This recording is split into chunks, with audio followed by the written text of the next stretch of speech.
Margit, the Fell Omen. Fight strategy. The best tips for Margit, the Fell Omen.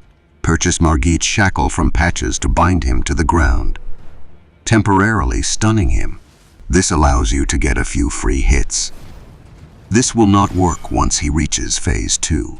Using the lone wolf ashes can help distract Margit long enough to get some easy damage in with spells or melee attacks.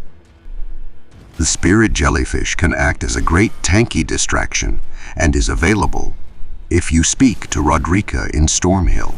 Another good multi-summon ashes are the Godric soldiers found in the graveyard surrounded by spirit jellyfish in Stormhill. Glintstone stars works well in this fight if you can get enough distance to use them.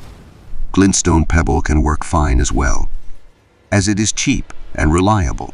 Wait for him to do his leaping plunge attack with his hammer and roll through it towards him to get in some easy damage. His is your best opening during this fight. Ash of War.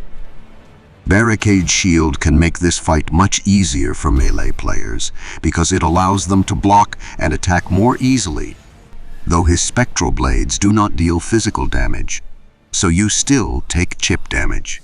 Great boss to learn how to parry. Do note that it takes 2 parries to put him in a state where he can be riposted.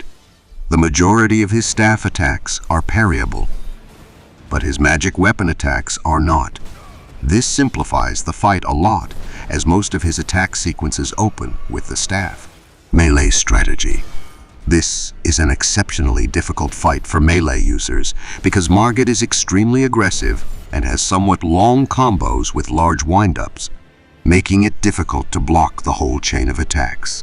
You'll have to block sparingly and dodge most of his attacks to maintain enough stamina to still attack afterwards. Using the lone wolf ashes, you can attack him quickly alongside the wolves, allowing you to break his stance and stagger him for a critical attack. Make sure you keep up the pressure so you can to try to trigger this more often. Having high hop can allow you to trade it more easily. Margit does a mix of both physical and holy damage. All the yellow glowing weapon effects. It is advised to wear armor talismans that helps protect against physical holy damage. However, it is not recommended to wear armor that results in a heavy roll.